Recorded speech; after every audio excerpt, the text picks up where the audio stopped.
Chairman حاجی محمد علی کی مظفر آباد میں وزیر اعظم آزاد جموں و کشمیر فیصل ممتاز راٹھور، وزیر خوراک آزاد جموں و کشمیر جاوید احمد پٹھانوی، ترجمان وزیر اعظم شوکت جاوید میر سے الگ الگ ملاقات۔ اس موقع پر یوسی چیئرمین حاجی محمد علی کو اسلام آباد پہنچنے پر سندھ ہاؤس میں بطور خاص مہمان ٹھہرایا گیا، جہاں انہوں نے ایک روز قیام کیا۔ قیام کے دوران اہم سیاسی اور سماجی شخصیات سے ملاقاتوں کا سلسلہ بھی جاری رہا۔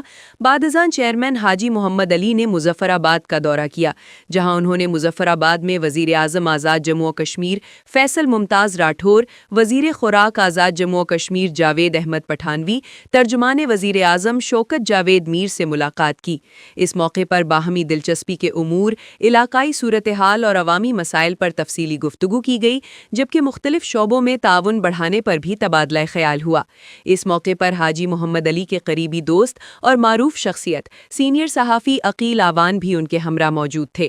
ملاقات کو خوشگوار اور مثبت پیش رفت قرار دیا گیا، جس میں باہمی روابط کو مزید مستحکم بنانے پر اتفاق کیا گیا۔ ذرائع کے مطابق چیئرمین حاجی محمد علی کی اس اعلیٰ سطحی ملاقات کو سیاسی اور سماجی حلقوں میں اہم پیش رفت کے طور پر دیکھا جا رہا ہے، جس سے آئندہ دنوں میں مزید مثبت نتائج کی توقع ظاہر کی جا رہی ہے۔